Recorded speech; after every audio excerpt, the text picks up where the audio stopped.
Another group that I think is too often forgotten is our older veterans. And that is what our next panel is going to tackle. Panelists, please come on up. Our next panel is the myriad benefits of hiring 55 plus veterans.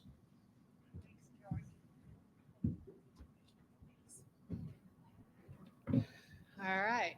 You got everybody? Wonderful. We're cooking with gas, as they say. Let's do a quick show of hands. How many of you have worked with someone who is over the age of 55? Okay, I'm not going to ask how many of you are over the age of 55.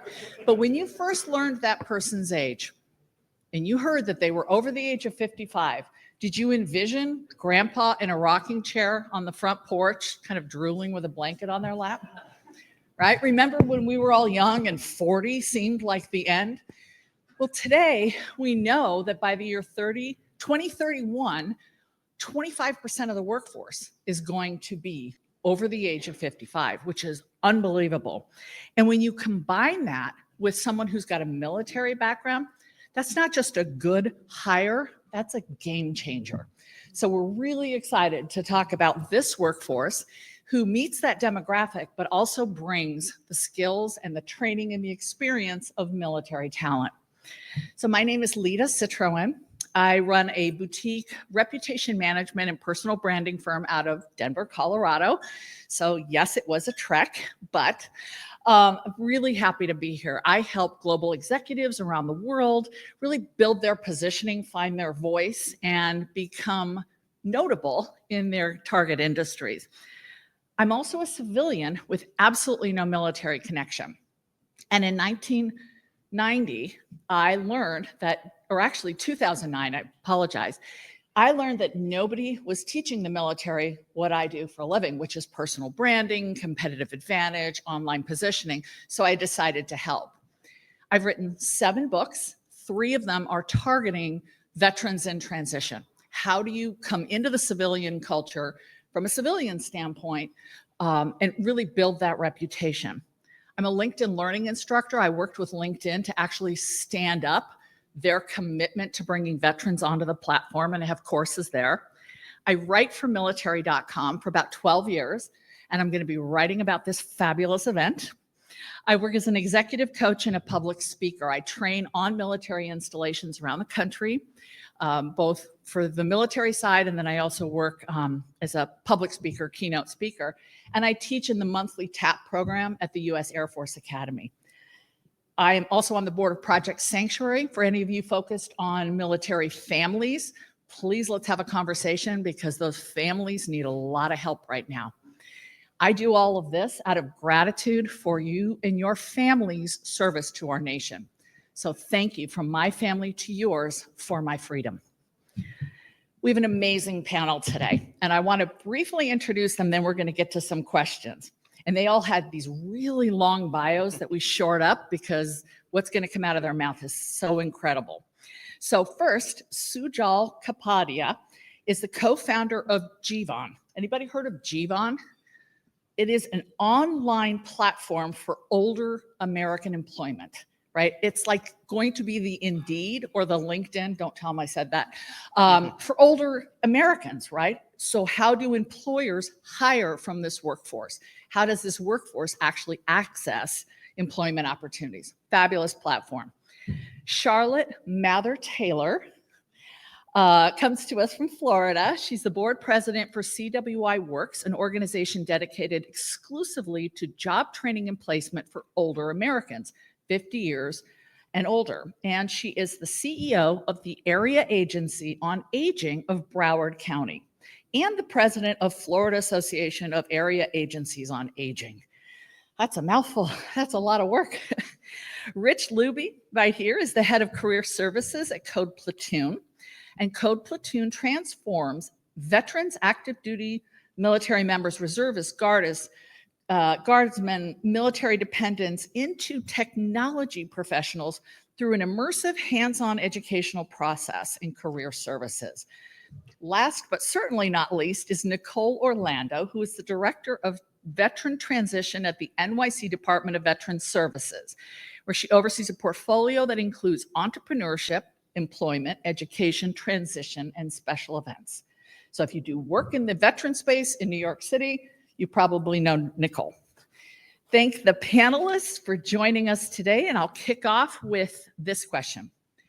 In your opinion, why should employers specifically look to hire a veteran who is over the age of 55?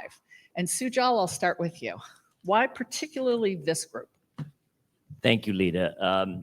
And thank you, Vet Indexes, for inviting me to participate on this panel. It's an honor to be in the presence of veterans. And I personally haven't served, so I did a lot of preparation for this panel. And I've gotten such a massive appreciation for the value that veterans can bring to the employer marketplace, just being here and in preparation. So thank you to all the veterans here. I would say there are three, there's actually I have a list of 30 attributes in preparation, but I'll list three attributes to summarize. The first is, and you've heard it a lot here, leadership. I was, again, in preparation for this panel, I spoke to one of my fraternity brothers from college who served, and he was in charge of 120 people, millions of dollars of military equipment, and he talked about how kind of anyone who has served kind of gets on a leadership path because that's the nature of the military. And these folks can obviously add tremendous value to the labor force and to employers everywhere. The second, and you've heard it from other panelists here, is adaptability and resilience. The previous panelists talked about moving 28 times or 14 different times. One of my fraternity brothers, another one that I interviewed who served, moved 28 times. And so these folks are resilient and they're able to adapt to changing circumstances, which is obviously critical in the evolving employer world we have today.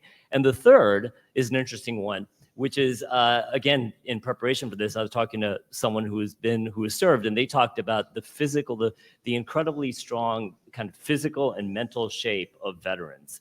They've been in the business of keeping themselves physically fit and mentally fit their entire lives. So when they hit kind of the 55 plus part of their life, they're generally fit, both mentally and physically, which is obviously something an employer would want. Excellent. Nicole, do you want to build on that? So if I could talk just a little bit more generally about it. So I think the stat goes that in 2021, looking at all veterans in the United States, half of them were 65 plus. So I think it's important for us to talk about, when we're talking about military hiring, to recognize that most of the veterans we're speaking about do fall in that category. So you can't talk about one without talking about the other. Excellent. Charlotte, what are you seeing?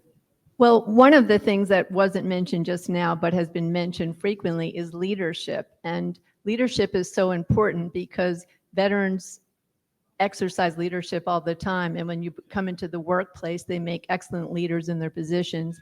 And the teamwork aspect, I think, is really important because veterans understand teamwork. And anyone who's run an organization knows that when you have someone who understands teamwork and they're looking out for their fellow employee to also succeed, which also makes them look for the organization's purpose, and they get the idea that if they succeed and their fellow employee succeeds and the organization succeeds, then that's the right thing to do. And I think that's a wonderful asset that a lot of civilians don't necessarily have. And when you're speaking of older adults tend to stay in their jobs longer. And anyone who's hiring younger individuals knows sometimes they're there a year and a half, 2 years, and then they want to try something new. So when you're looking at 55 plus, you're looking at a really good chance that if you do provide all the attributes that some of our earlier speakers spoke about and give them the right environment, they're going to stay with you and they're going to be committed to you long term. And I think that's a wonderful quality as well, because we all know the cost of turnover. So those are just a few other things. I do want to mention one other thing. Problem solving is so important. I could probably go on and on too, so I'm going to hand it over to you. No, that's but good. Problem solving is also a wonderful attribute. The benefit of going last is now I have no talking points. No, one thing that I think I would add is cultural maturity, specifically in this population, having the skill sets that you have, the background that you have is a stabilizing presence and a multi-generational employee presence. So a few of you mentioned, I know Sujal and Charlotte, you both mentioned leadership. And one of the experiences I've had when I teach military transition is I've had folks raise their hand and say, would y'all stop saying that we all want leadership roles, because I just want to go to work, I want to contribute, and I want to go home. I don't want the responsibility of leadership. So can you talk for a minute about, is that a bias that employers might be bringing, or that we might be bringing, to assume everybody wants leadership if they have had leadership roles in the military? Charlotte, I'll start with you. I just want to say, when I say leadership, I also mean leadership in taking responsibility for your position. Okay. You might be in a role in the organization that's lower down in the structure, but people who take responsibility for that role, they know what they need to do, and they're accountable for it. So when I say leadership, I mean that as well. What are you saying, Sujal?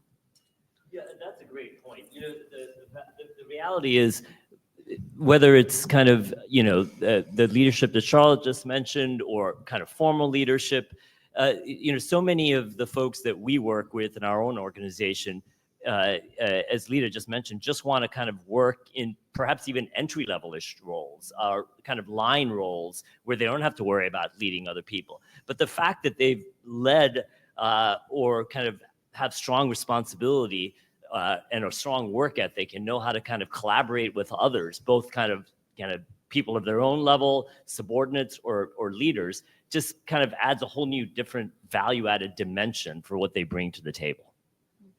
Rich or Nicole, did you want to add to that? Yeah, so I think from the city perspective, when we're assisting veterans with employment, we see veterans coming from all stages and all different parts of the spectrum. So I definitely have the veterans who are like, I just want something. Even if it's something that maybe doesn't match my direct skill set, or to learn something new, or not coming in as the manager or the executive. So I do think that there's value in those roles too, because I think at a certain point, especially when we're talking about the 55 plus community, I think it's at a point in their life where they've had the experiences, they have the experience behind them, and they're just looking for either a transition, something new. And it's important to recognize that it's not always going to be those managerial or executive positions that they're seeking. I would just add that maybe they're not leading a team or a project, but those leadership skills help build a community, whether it's with a small team, it's a benefit. Perfect. Let's move on to another question. So Rich, I'll start with you. So you Okay, get all let's the see, talking let's see. points. Are there particular industries or jobs that you're seeing a lot of hiring right now for this particular workforce, the 55 plus who has prior military service? So it's been said a few times, I don't think I can isolate one industry because it's so transferable depending on the individual themselves. But I have noticed specific project management, I think it was mentioned in the past, logistical roles, healthcare, administration have been some that I've seen most recently. Technology, I'm sure. Of course, technology. Yes. Okay. Charlotte, what are you saying? I just want to mention at CWI Works, we manage the CSIP program, assuming many of you are familiar with it. But if you're not, it's a federal grant program that's focused on training low-income workers who are underemployed or unemployed. So what we find is we look at the areas people live in. We're national, we're in most states, actually almost all states. And so we'll look at, see what jobs are there in demand in that area. And we'll talk to each individual as to what they're interested in. So we, again, don't have a specific industry. We try to match the person with their interest and look at what's available in the area. And that's how we'll work with them. Fabulous. So 40% of the New York City government workforce is actually 55 plus. So I definitely think that there's more city government agencies than just police, fire, sanitation, and corrections. I encourage you all to take a look at the over 50 different city agencies that are there. And I think this is a space where, there's active positions being hired for. There's great roles ranging from entry level to executive, and there's so many different opportunities in between. So I would say, I know it's not a sector specifically, but looking at city government and the opportunities there are so important. And, it was interesting. As part of my interviews, one person I spoke to when I asked this question was like everything, every industry. And they were emphatic about that. And as again, I've heard of all of the attributes that this demographic that veterans have. It makes sense that they can add value in any industry because of all these skills, whether it's kind of work ethic, whether it's kind of how to collaborate with people, adaptability, resilience, leadership. Any industry would be lucky to have these folks in that particular role.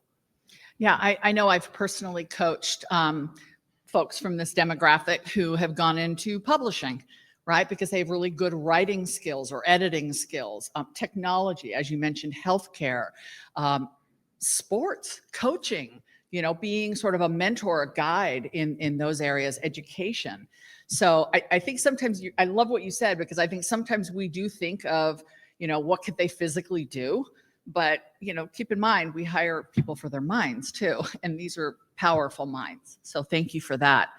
Are there any drawbacks to hiring somebody from this population that you can think of?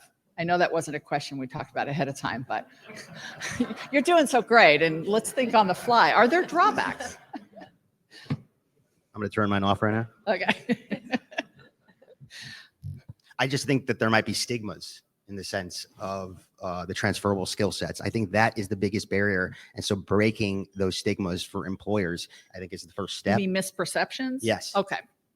Yes. Okay. Awesome. I think the only other thing I would add to that is just the overall community at the place, like the workplace, I think could be a little bit difficult, just bridging that age gap. But I do think in the veteran community specifically, when we're dealing with a community where for every veteran you see, there's 3 that you don't, because there is an issue with self-identification, that it's so important to bring everyone together and to bridge that gap. So I think initially it could be a drawback because there can be some disconnect there. Right. But I think overall, just increasing that time for them to connect, network, really helps from the veteran side of it, as well as just the workplace culture side too. I think that if you put a veteran in an organization where they don't have great training and mentorship, they're going to have a challenge there sometimes, because there's an expectation when you're in the military, there's continual training, you have mentorship. So if you put someone in an organization, you don't provide that structure, I guess that's maybe a drawback, because they may not flourish because the fact that you haven't given them the structure to thrive. But we always recommend organizations to have that in place, because if it's there, they're going to be successful. Anything to add? And I wouldn't call this a drawback. This is just other panelists have mentioned this. These folks have amazing translatable skills. I love that word, translatable skills. So the key is getting the word out to employers about how to take all of these really good skills and apply them to their current situation. Well, and not to belabor the point, but I think what you mentioned with the word stigma is there's misperception, right? We know there's misperception about what it means to have served, right? Did everybody who wore a uniform kick down doors and who said it this morning, like blow up bridges? There's so much more to the military. And when you think of this population, as I kind of opened with, there's stigma and misperception about that too. So the veteran over 55 might have that double whammy in terms of misperception with the 98% of the population that has not served in uniform. I wanted to add other thing. There is ageism in our society. And so I think a problem sometimes is perception. As sort of mentioned earlier, you look at someone, are you envisioning someone who's like in a wheelchair, or grandfather or grandmother? The truth is that ageism can sometimes stand in the way of things. Right. So you mentioned transferable skills. What specific skills? We've mentioned some soft skills, right? Teamwork, leadership, adaptability, staying in their job longer, cultural maturity. What are some of the hard skills that this population brings to the workforce, either because of their military experience or because of their combination of military and civilian experience? Nicole, do you want to tackle that one first? Yeah, I think the technical skills, whether that be dealing with specific softwares or dealing with specific equipment, I think that there's really a benefit there. A lot of the work that I do with helmets to hard hats or working with unions and things like that, a lot of the times they find so much value in veterans is because there is that knowledge there of these systems and this equipment and anything technical. So I'd say that emphasis, industry specific, is super important. I was just going to add that having that baseline of technical knowledge shows that they could pick up new tech quickly, right? So somebody mentioned Slack. I love Slack, by the way. Yeah. And so a key when coming into the workforce, you were talking about giving them the structure, is incorporating or introducing the technologies that you use initially right off the bat so they can get comfortable with what is moving forward. Can I just build on that for a Sure. second? So are you finding a lot of the folks that come to you that may have technical acumen but aren't trained up on the platforms or the tools that you're teaching them? Is that technical acumen giving them a competitive advantage? Absolutely. In our program specifically, we build the foundation to be strong entry-level software engineers or DevOps engineers. And so that foundation and that baseline gives them the understanding of moving forward. They can then pick up and adapt to new technology quicker. I actually heard, and I don't remember the statistic, I heard somebody say that while we think that young people, who were born with a mobile device in their hands, not literally, that we always think they're so much more tech savvy, but think about the 55 plus generation who had to learn technology, who didn't have this growing up. So there's actually a stronger case for that technical acumen. Sujal, what do you think? Yeah, it's interesting, Leah, you talk about technology. So, and we talk about AI so much right now, artificial intelligence. Well, all of these regenerative AI platforms like ChatGPT, et cetera, require great prompting. The better you're prompting, the better result you're going to get. So what does prompting require? Communication skills, really good communication skills. So who are the best prompters out there? I'd say it's the 55 plus demographic, and the veterans in that demographic know how to communicate. So they can use AI as well, if not better, than any other demographic. And I was going to say, for those who don't know it, we actually have a digital certification program that we provide to the individuals we're training, and they're very successful with it. We find that it's been wonderful for them and they pick it up easily. So easily trainable if you don't know it. Something else that was mentioned that I want to kind of build on, because I know we've got a session this afternoon about the power of mentorship, and that's going to be fabulous. But for this population specifically, how does mentorship come into play, right? Because one of the things we've talked about is they're not looking to climb the corporate ladder, maybe. They're not as interested in the same things that somebody early in their career would be interested in. So how does mentorship play into that?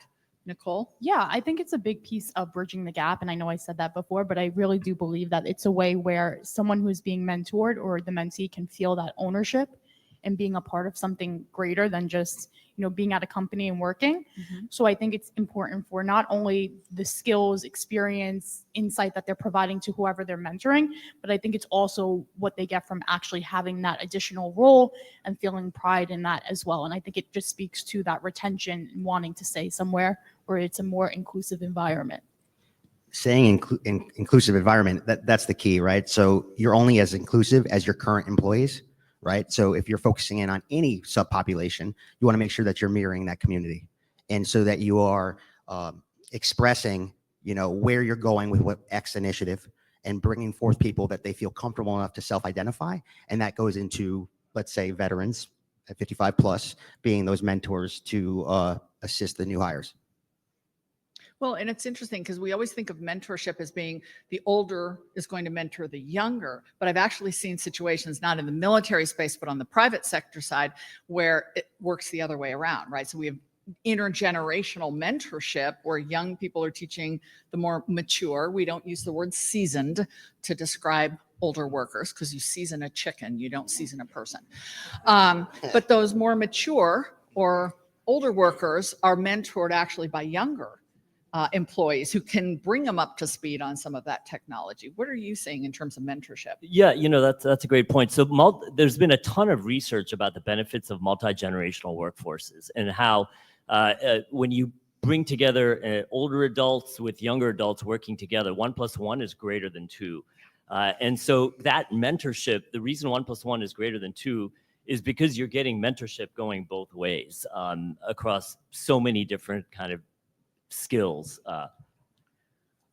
Please. I want to mention the CSIP program, which I mentioned earlier, is based upon on-the-job training, and it involves mentorship because we place people in nonprofits and government entities where they actually are paid and they have people training them on the job, and there's mentorship involved with that, which makes them very successful.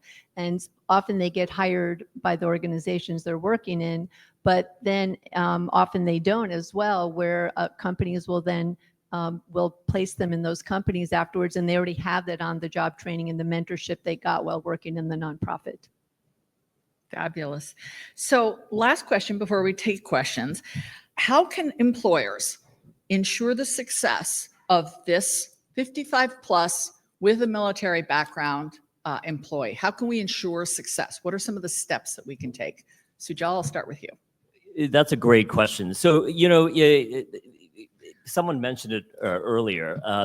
Having a really good kind of onboarding / transition program is critical. And I'll just give you a really quick example. So my partner Jason and I worked with a healthcare firm who was looking to hire older adults. And so we helped them hire a few older adults. And what they did was they actually created, instead of the typical perhaps 1 week training program, they created kind of a month-long training program, because a lot of these folks had grown up working in kind of an IBM PC environment. And this was a tech firm where everyone had Macs, laptops, and they all went to meetings with their Macs. And these folks weren't used to going to meetings where they were bringing their laptops and working on Macs instead of kind of IBM PCs. So they literally spent 30 days kind of training these folks. It's not rocket science, but if you're just a little patient as an employer, getting these folks up to speed, the productivity that came out of these folks thereafter was amazing. Love that. Thanks for sharing that example. Nicole? I think that it's important to still focus on professional development. I think even though we have the understanding that they may not be trying to climb the corporate ladder, and they're at this point where, this may be a position where they're going to be here for a while and they don't really look to move, I do think that professional development is important. I'm a big fan of LinkedIn. Anyone feel free to connect, but I feel like it's a great space where you are able to showcase what you're doing, the work that you're doing, connect with others in the space. And I think something as simple as taking that time to have a workshop on how to use LinkedIn, on how to really take advantage of it, as well as some of the other platforms that we have to know to be able to do the work in the space that we are. But I think having that buy-in of those professional skills that may be something that you don't think about to have to teach, but I think opening up that space and having that open line of communication is really important. Thank you. Charlotte? Yep. We would support really what Nicole just said. Professional development and training is extremely important. I've mentioned that before. And I've also mentioned mentorship, which we think is very important, giving someone the proper support once you hire them, and paying attention to where they're at and being there to support them. Do you have any examples you can share of things that you've seen either in the professional development or in the mentorship? Well, again, we work with a lot of different individuals, and Right. what we've found is once we place them, we don't just leave them alone. We'll actually follow up with them, see how they're doing. And it's important to remind people that the skills that they brought with them, that they experienced in the military, again, are, we mentioned here, so translatable to the organizations they're being hired for. So basically, that would be my main example, is we don't just drop them once we find them a place to work. We actually follow up and check in with them, see how they're doing. Fabulous. Rich? A few things that I think I want to add here is initiatives usually are kicked off through buy-in at the top, right? Which is obviously key and necessary. They usually come about because there's a personal connection, whatever the initiative is. But typically, if that person who started it leaves, it tends to die. So initiatives have to live beyond that one person. There needs to be multiple contacts. I also think that these initiatives and the benchmarks of the initiatives have to live within a job description. They shouldn't necessarily always live with HR as a checkbox item. There should be targeted tasks for a variety of different people who are bought into that mission so that the initiatives live on.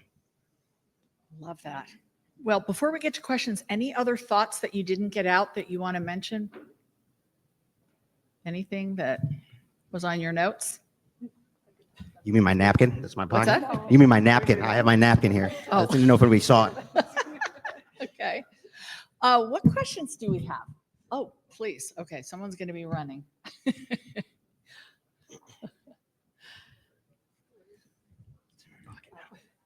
Oh, poor George.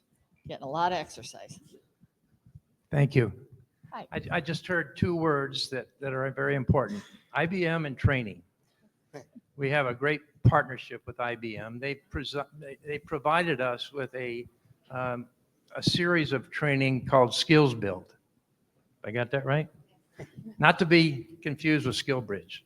And it's all about technology training for people that have worked in technology but have been out of it for a while. And so it's a great experience for the over 55 group. And I will tell you that in the last 3 years, we've had a big uptick in over 55 veteran applicants. And they tell me the reason is, everybody understands the inflation rate that we've had to put up with in the last 4 years. We have retirees who wanted to retire early and have discovered they can't afford to be retired. They need to go back to work. So to provide them training is very important so that they're happy when they go back to work, so that they can really compete. And I'll share another statistic with you, which would say, you know what, this is a good idea. This is from the Chamber of Commerce. In 2030, the number of high school graduates, first time in the history of the United States, will be less than in 2020. So where's that workforce going to come from? Over 55 is going to help.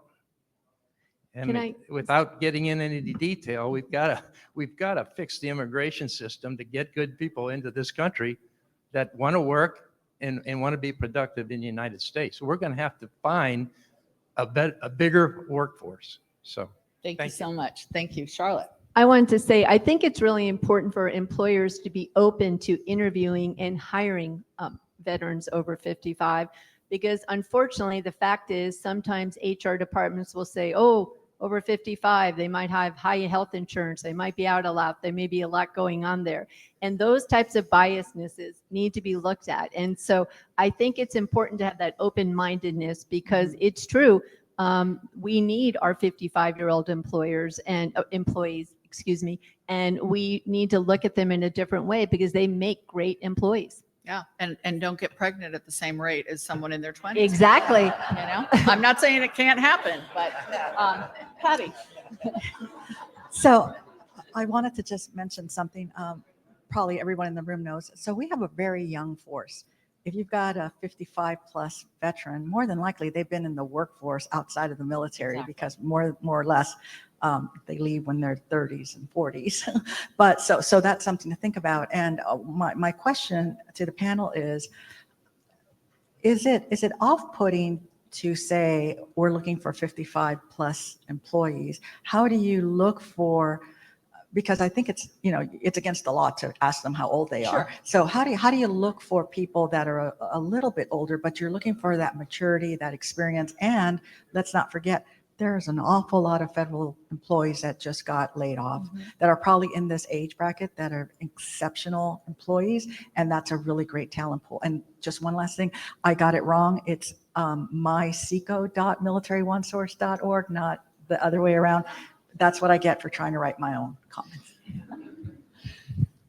Please. Yeah, so I think from the city's perspective as being a veteran-friendly employer and wanting to hire as many veterans as possible, I know that even for our smaller city agency, when we're thinking about hiring and we're thinking about hiring veterans, we really don't make a distinction between the two, because we understand that most of the community is within that age range.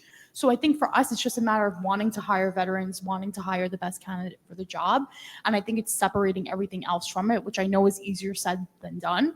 But I do think framing it in that perspective of just wanting the best candidate for the role is an important piece to focus on. Thank you.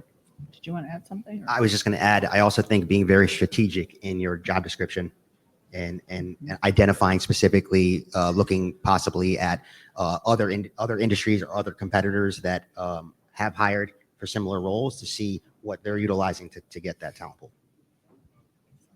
Other questions? Hi, Monica Rodriguez from United Rentals. Just a quick question. So we certainly understand the benefits of hiring people who are over the age of 55, but I'm curious, with the programs that we presently have in place, sometimes we still struggle to engage that population. So wondering what you guys have as recommendations to really engage that population who may feel like, oh, you know what, I'm not sure if this is for me, if this falls into a stereotype of something that may be for younger, even though, you know, our intention behind it is to be inclusive for, you know, all age ranges. I just want to jump in first. Networking. Networking, you already have employees who know somebody who fits this population. One of the things we know about military spouses, they are some of the best networked people out there because they've had to be. But veterans are getting there too. They're not seeing it as a dirty word, the word networking. Online and networking, if you combine those two with the people you already have, make them ambassadors, that gives you access to the big population. What all would you add? Yeah, and I think on that key of the networking piece of it, I do think in-person interaction is also super important. So I think being a part of those hiring fairs, I know there can be so many of them and it can be a lot, but I do think that they're important for that in-person connection. And I think it also speaks towards that age group where they're used to things being in person. I mean, I know for me, it's a little bit more difficult because a lot of my college time was fully remote and online because of everything that was going on. So I think kind of playing to the strengths of that age group and having that in-person interaction and bringing things back that way, I think is super important in terms of just getting people out there and exposed to new opportunities. Did you want to add something, Sujal? And I just said perhaps university alumni networks with a focus on ROTC candidates might be another way to tap this pool. Sure. Any other questions? Okay, well, I want to thank the panel and I want to remind all of you, this is a workforce that is coming in strong, right? I know many of you, I'm not going to name names, are in this population and you're doing amazing things in your own companies. There are veterans who are also like that. So the more that we embrace this population, the more that we think about their leadership skills, their adaptability, their good physical shape. I never thought about that one. Their cultural maturity, their ability to handle change and transition. This is a workforce that is not just by age in a population, but by military experience is in a population that makes them a unique candidate to be considered, onboarded, and retained for your company growth.